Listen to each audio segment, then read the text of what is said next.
Aloha and welcome to this segment of Giving Aloha. Today we'll be discussing international adoption. I'm Jody Leong. I will be serving as your mediator today. Now, international adoption has been dominating the public radar with the recent adoptions by Angelina Jolie, Madonna, and Meg Ryan, as well as other celebrities. What you may not know is that international adoption has been a viable option for creating families since the mid-1950s. After the wars, Americans adopted thousands of babies from Vietnam and Korea, and since the fall of communism, from China and the former Soviet Union have opened their doors to international adoption as well. Currently, there are approximately 143 million orphans in the developing world. Now let's meet our panel of distinguished guests. We'd like to meet Christine Altuis. She is the CEO and Executive Director of Hawaii International Child. Christine. Hi, thanks for having us. Now we have Mark Kaleri, parent of 2 girls from China. Mark. Yeah, hi. Thank you for inviting me. How old are your children? 4 and 5. And you are in the process of adopting? No, we're done. You're done. Okay, all right.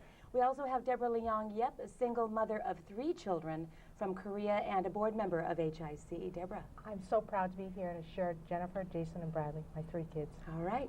And then we have Craig Kaneshiro, parent of a child from China. And you are currently in the process of adopting a second child. Great to be here. Thank you. All right. Now we have some questions for our distinguished panel here. Why don't we start off with why is international adoption so popular now?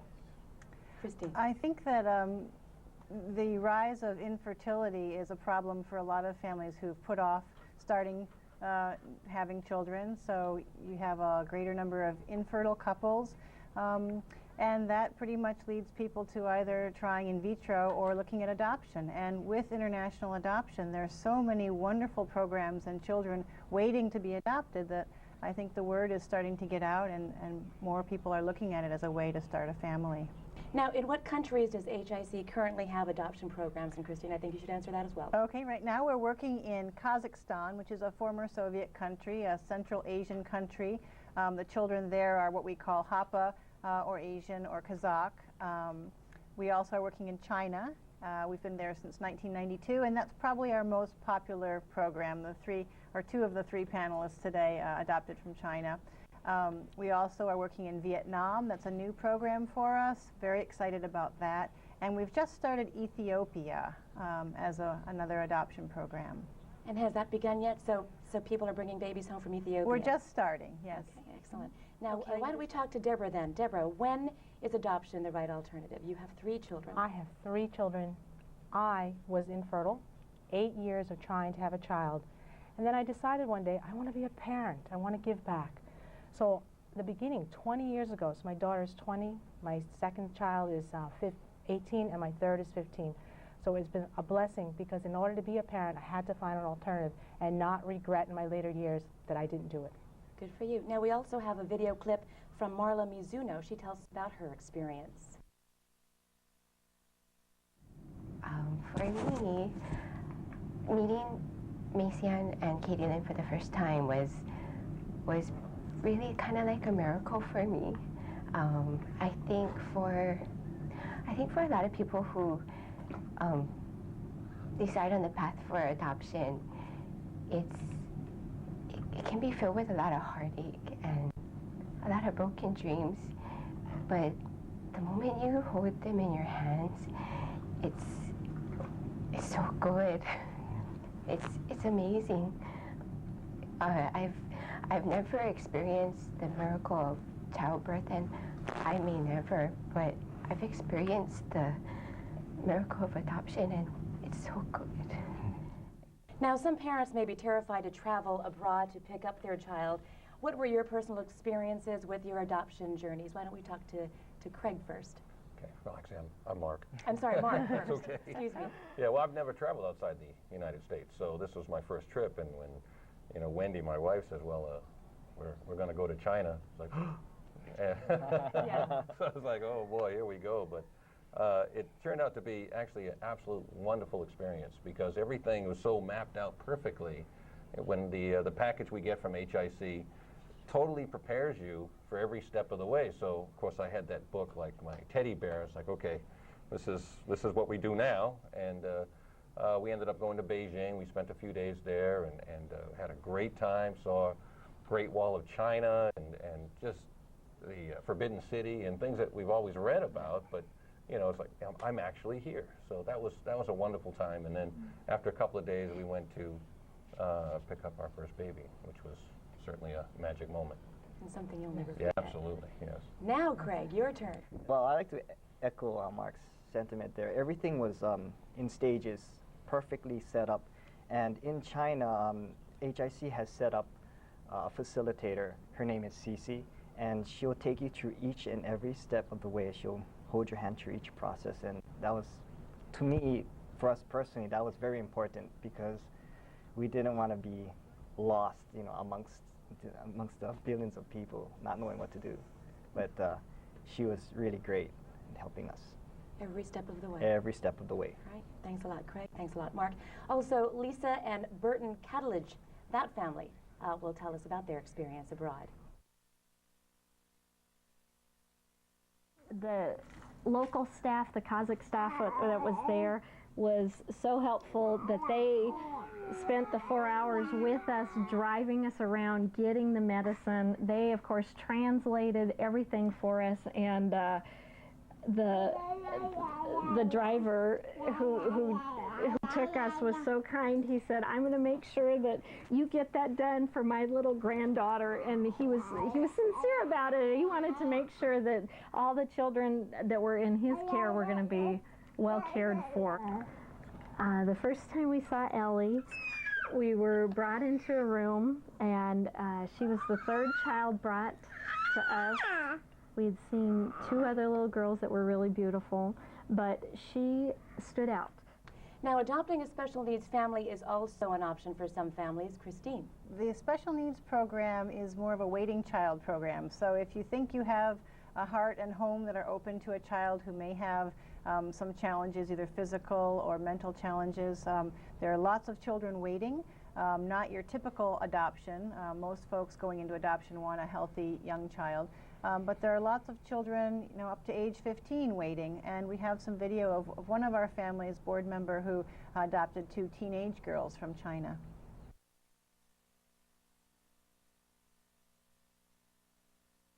The reason we decided to adopt an older child was that Janice and I have been married for 23 years, and for probably 20 of those years, Janice always asked if I would be willing to adopt a special needs child. And I don't think that I ever really seriously considered it because I always gave an answer like, "We'll see." And I think that as I look back, that was code for no. When I got to be 50 years old, we both saw an article in the newspaper that this girl who I think went to Sacred Heart's high school talked about how she had been adopted and what a positive experience that was for her. And that day, Janice asked me again, "Oh, did you read that article?" And I said, "Yes." And she asked, "Well, are you ready now?" And I would have to say that that was probably the first time in my life that I seriously considered it and decided if not now, then when. And so at that point, I said yes, and we started the process. Definitely has found, I think, the happy balance in her life with the 2 cultures. They've come to this country and are experiencing all kinds of new things, new experiences, a new family, a new language. And for me, I've experienced that in sort of in the reverse with them, where I'm developing a new relationship with a brand new child that's older, which is different for me. So it's been extremely rewarding. Certainly we have our minor day-to-day challenges, but overall it's been a wonderful experience. What can families then expect, and why would you recommend international adoption? Christine, why don't you go first? I think if you want to have a child and you have that feeling in your heart that your life won't be complete without a child, or maybe you've given birth and you want more children, adoption is as ancient as, you know, the beginning of mankind. It's been happening since man was on the earth, and it's a very harmonious and loving way to build a family. With international adoption having been practiced for the last 50-some years, I think we have it down now. We know how to prepare parents, we know what to expect, and there are wonderful children waiting. Mark? Well, it was the right time for us, where we were just ready to go, and So when the time came, we just, you know, it was just right for us. Yeah, timing has to be right. What about you, Deborah? Well, 20 years ago, international adoption was not all in the newspaper. So for me, it was finding a place for a child that needed a home. And I'm Chinese, and it didn't matter, but it did matter that the child needed to be Asian because I wanted them to be accepted. And I wasn't sure back in the 1970s and 80s what that would be. So we chose Korea, and my daughter Jennifer came, and it was a magical moment as soon as they put her in my arms. And then a year and a half later came Jason and then Bradley. All of them are Korean, but they're not all from the same place. And being Chinese, the diversity of them bringing the culture to me and me sharing the culture and then melding it here in Hawaii, how wonderful. It's so enriching. It's enriched my life, and I hope that I've enriched their lives. I'm sure you have. What about you, Greg? Well, my wife could not have children either. She is Chinese, and this was a perfect venue to get a Chinese child. And we went through the whole 9 yards of in vitro drugs and whatnot, but we never even considered it in the beginning, this adoption. But once we exhausted all the natural means of childbirth, we had to go to Plan B. And our friend turned us on to HIC, and I have nothing but good things to say about this agency. So it does take time to evolve and to first of all consider it, and then to really get to the point where you're going to go. You're going to China, you're going to Korea. Right. At what point does that happen?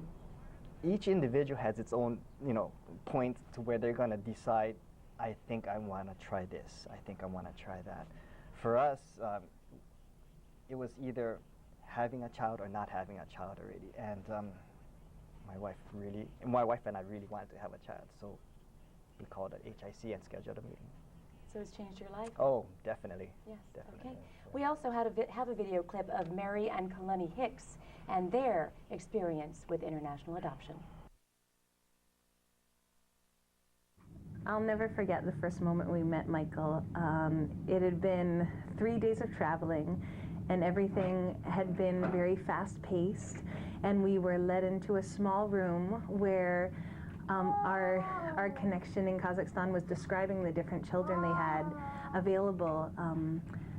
And the first child she described was a little boy who was 9 months old with a heart condition. And before we knew it, in came this caregiver. The moment the caregiver came in the room holding this little boy, everything else disappeared, and in came this beautiful little boy with huge brown eyes. And my husband knew at that moment. He said, "This is our son." There was no question in his mind. I was still a little unsure because it all felt so fast, but he was so sure that the question was asked of us, "Mama, Mama, will you be his mama?"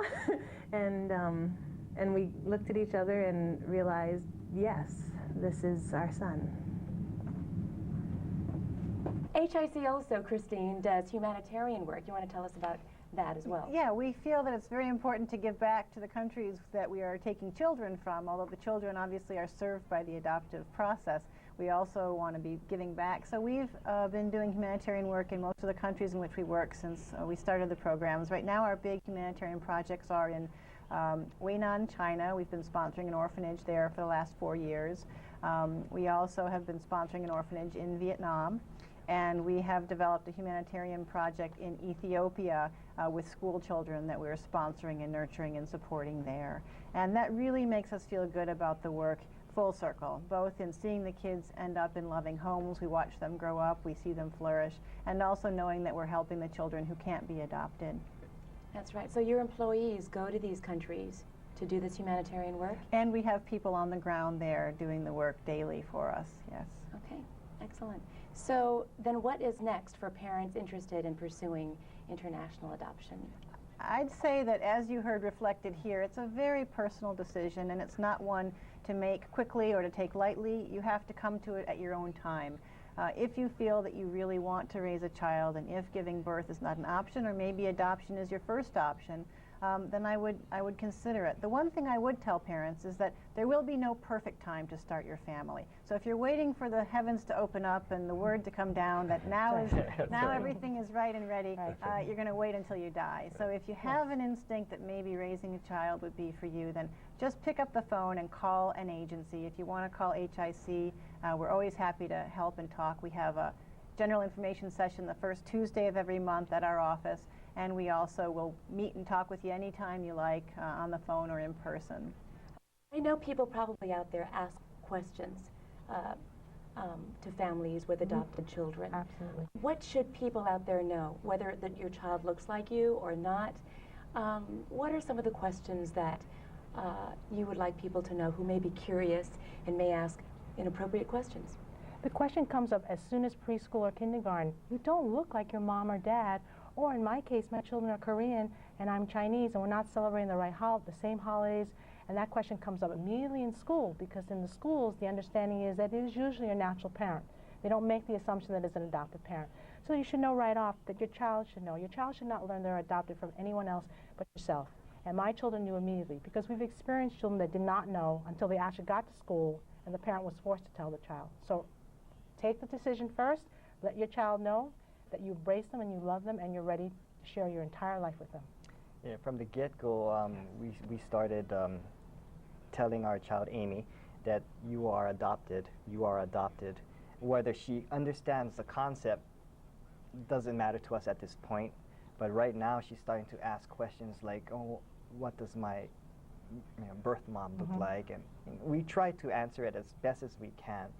But it's something that we're both going to have to grow to become, I should say, give her better information in the future, and do the best we can with all her questions, that whatever she may come up.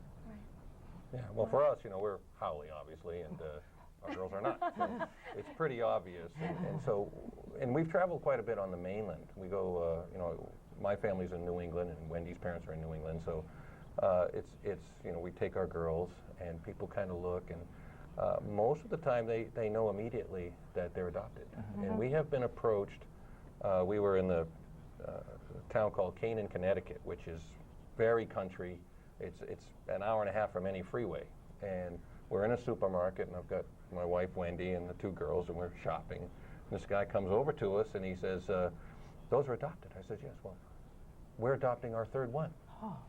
This is Canaan, Connecticut. I went, "My Lord." So yeah, and when it came to is she adopted, is she not adopted? With Taya, it came home when she saw her first lady pregnant, and she didn't understand. It was one of the mothers from the school, and so we explained what was going on, and told her that she was adopted from China, and we had the whole discussion, and she was very, very good with it. It wasn't this traumatic, oh my. It went very well, and the fact that she has a sister that's also from China, they talk, about their being from China, and we're going to go back in about 4 years and go back to where they came from, and so it's been wonderful. It's been good. Christine, what do you think about broaching the subject with the child, the adopted child? I know you have a huge handbook at HIC for parents. Well, I'm really happy to hear the answers here, because obviously they are doing what we told them to do in some sense. And that is that, you do want to introduce the topic from day one, even though your child doesn't intellectually understand the concept, as Craig said. You want it to be part of their fabric, of their personality, of their identity, so that it's never a jarring discovery, so that it's always a natural thing for them. And most of our girls who are adopted feel very proud and happy to be adopted. They feel lucky to have two sets of parents, as they occasionally will say, and they do feel loved and chosen. Now, it doesn't mean that there won't be issues maybe later on. As we go through life, we hit different stages of development, different questions come up, but I figure that's part of being a human being. We all have questions, whether we're adopted or not. We all have struggles, and as long as your parents, such as these folks here, are open-minded and loving and educated about it, generally things go very well. What about one day when one of your children may want to go back to China, Korea to find their biological parents? How would you feel? Well, it has happened. Jennifer is 20, and she's only 5'1". she wants to know how tall she's ever going to be. She's 5'1". Jason has brown eyes and brown hair, whereas Jennifer and Bradley have black hair, so he wants to know, why am I only have brown hair? Because he assumes that everybody has black hair in Korea. And Bradley wants to be a basketball star, so he's now only basketball, soccer, some athlete, and he's only, I want him to be 6 feet tall, and he's only 5'11", so he again wants to know, how tall are my parents? And my middle son, Jason, is planning to go back, and he was in an orphanage first, where Jennifer and Bradley went immediately into a foster home. HIC placed them in a foster home. So they had the loving embrace almost immediately. But Jason spent the first 5 months in an orphanage. So he wants to go back. What about you, Mark? Would you? You know, I expect it. I'm sure, you know, when they get into their 20s, they're going to be curious. Maybe even before, maybe when they're teenagers. But of course, I have no problem with. That's why I want to take them back to China. We thought when Taya gets 10, she's the older one, we'll go back and you know, just kind of look around and bring them back to where they came from. It's nothing we're going to hide from or shy from. I think it's healthy. Craig, your thoughts? Well, personally, I feel that, you know, we as parents have the responsibility to answer our children's questions as best as we can. We don't know much about their birth parents, of course, but we'll do whatever is necessary to answer the questions to the best of our ability. So if that means going back to China and, you know, tracing through roots and whatnot, then that's what we'll do. But it's all up to my daughter. Whatever she wants to do, if she wants to find out, then I'll do my best to help her with that. Deborah mentioned orphanages and foster homes. Christine, maybe you can talk about that, because children are adopted through foster homes as well as orphanages, yes? Yeah, well, they're all adopted from orphanages. For international adoption, they have to be coming from government institutions, orphanages. But most countries now are getting to a point where once a child has been tapped for international adoption, the child would be moved to a foster family to prepare for the adoptive experience. So moving from the larger group institution to a smaller foster family prepares them for the adoption experience and going into a home with 2 parents. Is there a massive difference between the children who've been in foster care and those who haven't? Yes. You know, we find that every child is unique, and it's impossible to say that, you know, one child in this experience would respond the same as another. Each child is unique. Each child has a different constitution, a different resilience. And so we can't really say, I mean, obviously foster care in a good, you know, short period of time before permanency is a better thing than an institution. But I tell parents not to worry so much about exactly what their child is coming to them from, because you can't control it, first of all, and second of all, each child does respond differently. That's very true. China is among the most popular adoption programs. Can you talk about more specifically about that program? Sure. They started in '91. Opening their doors to foreigners adopting, and they have routinely and consistently improved their program. Unlike many other countries, they have taken it in hand and they have improved it, and the information that we get about the children before we place them with families has improved. The process has improved. The downside is it's become increasingly popular and it has slowed down. So the typical wait for a China adoption is now, you know, close to 2 years, and they've become more restrictive about who can adopt. So other options like Ethiopia and Vietnam are terrific. The timing is great that these programs are now open, because folks who can't adopt from China might want to consider Ethiopia or Vietnam, for example. Right, the changes in adoption policies in China, can you briefly? Sure. Restricting who can adopt. Now the cutoff age is 50, so 30 to 50 is the window. You can't have any medical or criminal background. You have to be very healthy. You have to be married. You have to have been married at least 5 years if it's your second marriage. We can give the exact detailed list if anyone wants to contact us, but it is more restrictive than it was in the past, and that's because the program is overwhelmed with applicants. It is one of the most popular in the world, if not the most popular? Yes, it is. Okay, all right. Thank you very much. Anything else anybody wanted to add? We have about a minute left. Deborah. I'd like to say, if you're thinking of adopting, it changed our lives to the good. I mean, it's just it's magical, is all I can say. We waited up until we were into our mid-40s because we were busy. We were careers and all of that, and then when the time came, it was too late. We were It's just like Craig, like Right. oops, Oops, too late. And Yes, yeah. so when we met with Christine, and I went, oh, that's really the way to go, and it has just been absolutely wonderful. Jennifer, Jason, and Bradley have enriched my life, and I will do everything to enrich their lives. It has been the most magical experience ever. I agree with Mark, absolutely. Now, you've adopted as a single mother. I was married at the time. You're a single mother of 3 currently. Currently, single mother. And how is that? A lot of work. Okay. If I had to do it all over again, and because I'm over 50, telling the world, I would adopt a 4th child. There are no regrets, and I would take as many as I can. Wow, good for you, Deborah. Craig, final thoughts? When we went to China to pick up Amy, we did the side trip, Beijing, Xi'an, and whatnot, not thinking that we weren't possibly going to get back. But little did we know that she has brought so much joy into our lives that we wanted another one, and that's why we're getting a 2nd one soon. And good luck to you on that. Thank you very much. Right. Thank you very much, all. Thank you for joining us for this segment. If you want to talk about international adoption further, please contact Christine Altuis at HIC. Have a good day.